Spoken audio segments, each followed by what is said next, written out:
محترم، آج کی میری گفتگو کا موضوع ہے فضائل رمضان المبارک۔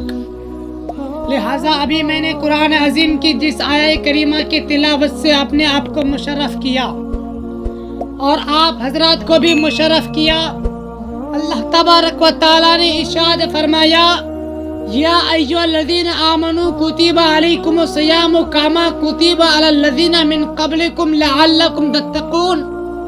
یا ایھا الذین آمنوا کتب علیکم الصیام، اے ایمان والو تم پر روزے فرض کیے گئے، کما کتب علی الذین من قبلکم، جس طرح کہ تم سے پہلے والوں پر روزے فرض کیے گئے تھے، لعلکم تتقون، تاکہ تم متقی بن جاؤ، پرہیزگار بن جاؤ۔ حضرات محترم، روزہ ہے کیا؟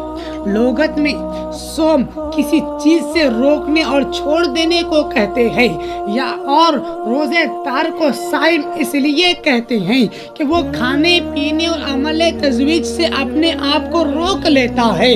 حضرات محترم، روزے کا شرعی معنی بیان کرتے ہوئے علماء کرام لکھتے ہیں کہ اہل عبادت کی نیت سے طلوع فجر سے لے کر غروب آفتاب تک کھانے پینے اور عمل تزویج یعنی شہوت سے روکے رہنے کو شریعت میں روزہ کہتے ہیں۔ حضرات محترم، اللہ رب العزت کا کروڑوں شکر و احسان ہے کہ اس نے ہمیں یہ برکتوں والا، رحمتوں والا، عظمتوں والا، گناہوں کی مغفرت کرنے والا رمضان المبارک کا مقدس مہینہ عطا فرمایا، اور اس ماہ مبارک کے روزے ایمان والوں پر فرض کیے۔ اور یاد رکھیں، جس طرح نماز اسلام کی 5 بنیادی ارکانوں میں سے ایک اہم رکن ہے، اسی طرح روزہ بھی انہی 5 بنیادی ارکانوں میں سے ایک اہم رکن ہے۔ جو اب پتہ چلا، معلوم ہوا، جو کوئی شخص روزے کی فرضیت کا انکار کر دے تو وہ کافر، اور جو شخص بغیر عذر شرعی کے روزہ نہ رکھے تو وہ فاسق اور فاجر اور عذاب جہنم کا سخت مستحق ہے۔ اور علماء کرام فرماتے ہیں، اگر اسلامی حکومت ہو تو بادشاہ اسلام کو چاہیے کہ ایسے لوگوں کو جو صحت و تندرستی ہونے کے باوجود روزہ نہ رکھے وہ اسے قتل کر دے۔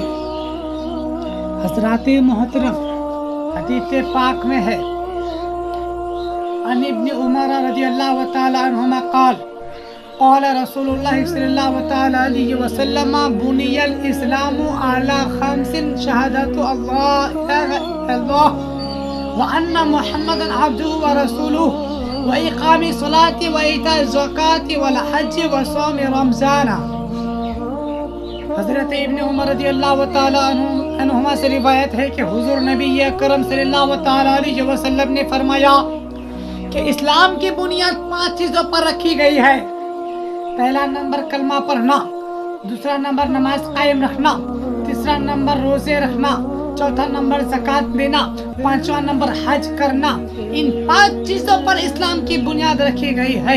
آپ ذرا اپنے سینے پہ ہاتھ رکھ کے بتاؤ، اگر آپ کی مکان کی بنیاد کمزور ہو تو بولو، کیا اس پر 1 منزلہ بنا سکتے ہیں؟ کیا 2 منزلہ بنا سکتے ہیں؟ کیا 3 منزلہ بنا سکتے ہیں؟ کیا 4 منزلہ بنا سکتے ہیں؟ اگر آپ کی مکان کی بنیادی کمزور ہو، اگر آپ کے گھر کی بنیادی کمزور ہو تو مجھے بتاؤ تو، کیا مکان بن سکتا ہے؟ کیا مکان ٹھہر سکتا ہے؟ کیا مکان اونچا ہو سکتا ہے؟ تو تمام لوگوں کا جواب یہی ہوگا، نہیں، ہرگز نہیں۔ اگر آپ کے مکان کی بنیاد کمزور ہے تو مکان بن نہیں سکتا، مکان اونچا ہو نہیں سکتا، مکان ٹھہر نہیں سکتا۔ اب ذرا اپنے سینے پہ ہاتھ رکھ کے بتاؤ، اگر ہم نماز نہیں پڑھیں گے تو اسلام کی بنیادی کمزور ہوگی کہ نہیں؟ اور صحت و تندرستی ہونے کے باوجود بغیر عذر شرعی کے روزے نہیں رکھیں گے تو بتاؤ اسلام کی بنیاد کمزور ہوگی کہ نہیں؟ مالی کا نصاب ہوتے ہوئے زکوٰۃ نہیں دیں گے، غریبوں کا خیال نہیں رکھیں گے، اپنے رشتہ داروں کا خیال نہیں رکھیں گے، اپنے بھائیوں کا خیال نہیں رکھیں گے تو بولو اسلام بڑھے گا کیسے؟ اسلام پھیلے گا کیسے؟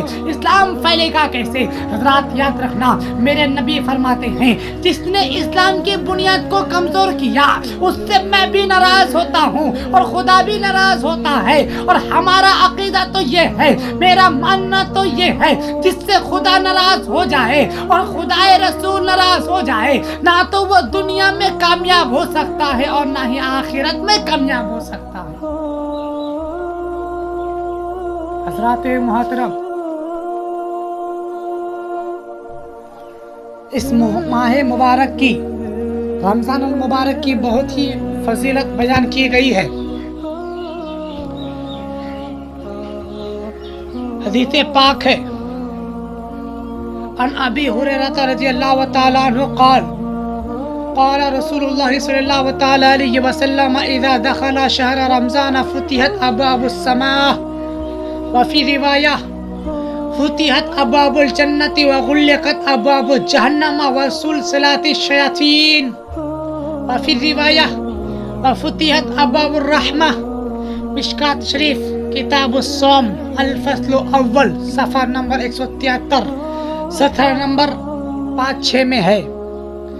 حضرت ابو ہریرہ رضی اللہ تعالیٰ عنہ سے روایت ہے، وہ فرماتے ہیں کہ نبی کریم صلی اللہ تعالیٰ علیہ وسلم نے ارشاد فرمایا، جب رمضان المبارک کا مہینہ آتا ہے تو آسمان کے دروازے کھول دیے جاتے ہیں۔ اور یہ آسمان کے دروازے کیوں کھول دیے جاتے ہیں؟ تو یہ آسمان کے دروازے اس لیے کھول دیے جاتے ہیں تاکہ ان آسمان کے دروازوں سے رمضان المبارک میں اللہ کی خاص رحمتوں کا نزول ہوتا ہے۔ اور ایک روایت میں ہے، میرے نبی فرماتے ہیں کہ جب رمضان المبارک کا مہینہ آتا ہے تو فتحت ابواب الجنہ، جنت کے دروازے کھول دیے جاتے ہیں۔ اور جنت کے دروازے کیوں کھول دیے جاتے ہیں؟ تو جنت کے دروازے اس لیے کھول دیے جاتے ہیں تاکہ اہل جنت کو معلوم ہو جائے، حور و گلما کو معلوم ہو جائے، حور و گلما کو معلوم ہو جائے کہ دنیا میں اللہ تبارک و تعالیٰ کا مقدس مہینہ رمضان المبارک آ گیا ہے، تاکہ روزے داروں کے لیے دعاؤں میں مشغول ہو جائیں۔ آگے میرے نبی فرماتے ہیں وَغُلِّقَتْ أَبْوَابُ جَهَنَّمَ، اور دوزخ کے دروازے بند کر دیے جاتے ہیں۔ حضرات، بڑی ذمہ داری کے ساتھ یہ بات کہہ رہا ہوں، اور جب دوزخ کے دروازے بند کر دیے جاتے ہیں تو گنہگار تو گنہگار ہے۔ اس ماہ رمضان المبارک کے صدقے میں کافروں کی قبر پر بھی دوزخ کی گرمی نہیں پہنچتی۔ اس ماہ مبارک کے صدقے میں کافروں کے قبر پر بھی دوزخ کی گرمی نہیں پہنچتی۔ اور میرے نبی فرماتے ہیں وسلسلات الشیاطین، اور شیاطین کو زنجیروں میں جکڑ دیا جاتا ہے۔ لیکن حضرات، اس کے باوجود ہم دیکھتے ہیں بہت سے لوگ رمضان المبارک میں بھی گناہ سے باز نہیں آتے ہیں۔ تو کیا وہ شیطان کے بہکانے سے گناہ کرتے ہیں؟ حضرات نہیں، شیطان کے بہکانے سے وہ گناہ نہیں کرتے ہیں، بلکہ اس کا نفس خود شیطان بن گیا ہے۔ اب اگر کوئی شخص رمضان المبارک میں گناہ کرتا ہے تو شیطان کے بہکانے سے گناہ نہیں کرتا ہے، بلکہ اپنے نفس کے بہکانے سے گناہ کرتا ہے۔ بڑے افسوس کی بات ہے، بہت سے لوگ ایسے بھی ہیں جنہیں اللہ نے صحت و تندرستی بھی دی ہے اور کوئی عذر شرعی بھی نہیں دی ہے، کوئی بیماری بھی نہیں دی ہے، لیکن اس کے باوجود روزے نہیں رکھتے اور کھلے عام جانوروں کی طرح کھاتے پھرتے ہیں، گھومتے پھرتے رہتے ہیں۔ اور حضرات محترم، اس کے وہ کوئی بھی ادب و احترام نہیں کرتے ماہ رمضان کے۔ اگر اسلامی حکومت ہو تو ایسے لوگوں کو چاہیے، بادشاہ اسلام کو چاہیے کہ ایسے لوگوں کو بادشاہ اسلام اسے قتل کر دے۔ ارے رمضان المبارک کا تو ایسا عظمت والا مہینہ ہے کہ اگر کوئی کافر بھی اس ماہ مبارک کا ادب و احترام کر لے تو اللہ تبارک و تعالیٰ اسے بھی مرنے سے پہلے ایمان کی دولت عطا فرما کر جنت کا حقدار بنا دیتا ہے۔ حضرات محترم، یہ ہے ماہ رمضان المبارک کے ادب و تعظیم کرنے کی فضیلت۔ ایک بہت ہی مشہور واقعہ ہے کہ شہر بخارا میں ایک مجوسی رہا کرتا تھا۔ ایک دن رمضان شریف میں مجوسی اپنے بیٹے کے ساتھ بازار گیا تو اس مجوسی کے بیٹے نے بازار سے کچھ کھانے کی کوئی چیز خریدی اور کھانے لگا۔ جب مجوسی نے دیکھا کہ میرا بیٹا رمضان شریف میں سرے بازار مسلمانوں کے سامنے کچھ کھا رہا ہے پی رہا ہے تو بیٹے کو غصے میں ایک تماچا مارا اور ڈانٹنے لگا بیٹے شرم کرو، اس لیے کہ یہ رمضان المبارک کا مہینہ ہے اور اس مہینے میں مسلمانوں کا روزہ ہے۔ بیٹے نے جواب دیا ابا جان آپ بھی تو رمضان المبارک میں کھاتے پیتے ہیں۔ تو مجوسی نے کہا تھا بیٹے میں کھاتا پیتا تو ضرور ہوں مگر ادب کے دائرے میں، گھر کے اندر مسلمانوں سے چھپ کر مسلمانوں کے سامنے نہیں کھاتا، اس ماہ مبارک کی بیعت میں نہیں کرتا ہوں۔ حضرات محترم مجھے کہہ لینے دیجئے، جب وہ مجوسی شخص مر گیا تو کسی اللہ والے نے اسے عالم خواب میں دیکھا کہ وہ مجوسی شخص جنت میں گھوم رہا ہے۔ حیرت سے پوچھا کہ تو جنت میں کیسے آ گیا؟ تو مجوسی تھا، تو کیسے جنت میں آ گیا؟ کہنے لگا میں تو حقیقت میں مجوسی ہی تھا، لیکن جب موت کا وقت آیا تو اللہ تعالیٰ نے ماہ رمضان المبارک کے ادب و تعظیم کی وجہ سے مجھے ایمان کی دولت سے نوازا اور جنت میں اعلیٰ مقام عطا فرمایا۔